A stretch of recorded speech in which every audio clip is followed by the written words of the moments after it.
Canada's public service workers are increasingly concerned about upcoming changes to return to office rules. We will be engaging with the public sector unions on the modalities of that, the appropriate levels of that. We will come to a sharper view on it over the course of the next several weeks.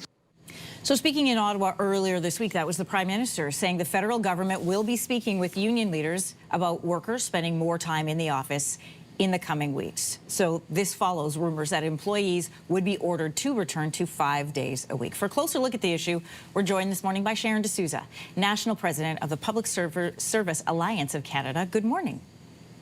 Good morning to you. So the Prime Minister has said there has been communication. How much communication have you had with the federal government? I've had zero communication in regards to any changes to the return to office mandate. So why would the Prime Minister say he's in communication then with public service workers? Was he speaking with someone else? Could be. I have no idea. What is the feeling amongst your members then about this idea of returning to work at the maximum 5 days a week? Well, it's quite confusing because right now it's not working with 3 days in office. It's difficult to find space.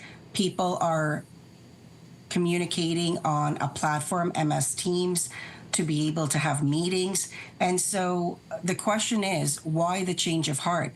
This government, in fact, stated that what they wanted to do is have an austerity budget. And this will only, in fact, cost millions of dollars to make sure that the buildings are able to be fit for that kind of occupation. It just doesn't make sense. Why do you think they're making these changes now?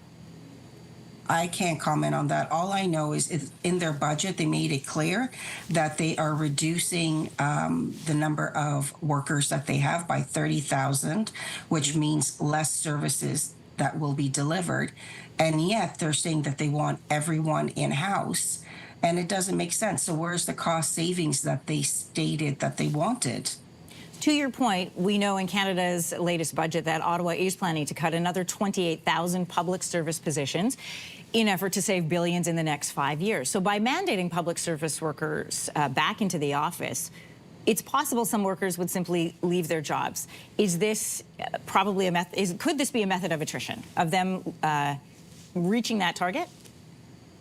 Well, it's really what concerns me the most about that is the fact that we deliver valuable services.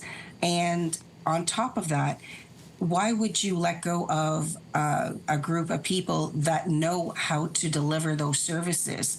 You can't just, you don't know who's going to end up leaving. And this could be detrimental to delivering those services from these departments and agencies. And as the Prime Minister may not be aware, we're currently in collective bargaining.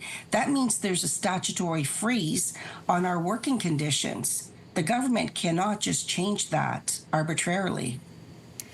You know, we're talking about the public sector, but private companies have already mandated some of their workers back 3, 4, not quite 5 yet. And in those office spaces, they went to desk hoteling, which, if people aren't familiar, means that you bring everything home with you at the end of the day. You port for the day and then you bring it home.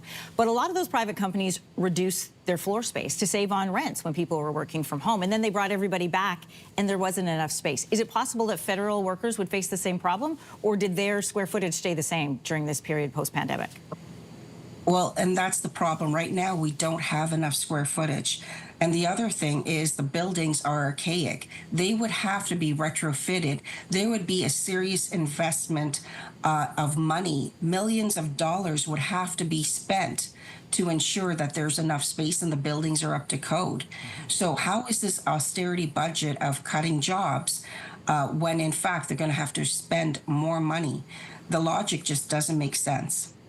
You know, one of the other concerns from employees have been in private companies anyway, that when they do start to follow through with these back-to-work mandates, there's things like counting swipes, when you log in, when you log out, where you're logging in from, to mandate that it is, in fact, 5 days a week or 4 days a week, whatever it is, that you're working from that space. Are you concerned about that being implemented by the federal government on public service workers?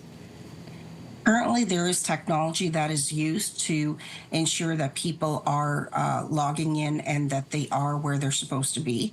We have oversight already.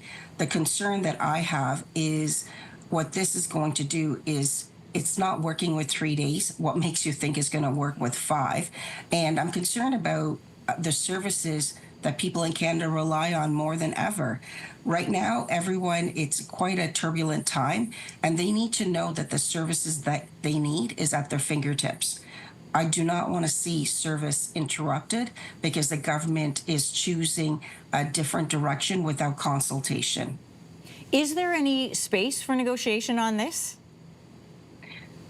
What I believe is that when we looked at remote work, it's not supposed to be a cookie cutter exercise. It's supposed to be individual people looking at what works for them. And not everyone wants to work remotely, and not every job has the capacity to do that. But there needs to be consultation and to be viewed in an individual circumstance.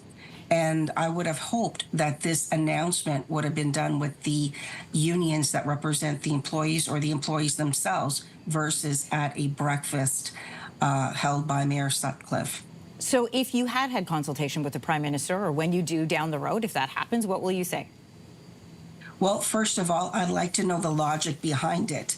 I'd like to know what is the intent and purpose and how do they plan to get there? Because at the end of the day, there's a lot of confusion that is happening between the cuts, between the return to office. To me, it seems very chaotic. And what is their big vision and plan for the public services? And how do they want to make sure that the public isn't going to be stuck, being hurt by the disruption? Sharon D'Souza, National President for the Public Service Alliance of Canada. Thank you for your time. Thank you. If you like that video, make sure to subscribe to the Your Morning YouTube feed, where you can find all kinds of new content posted every weekday morning.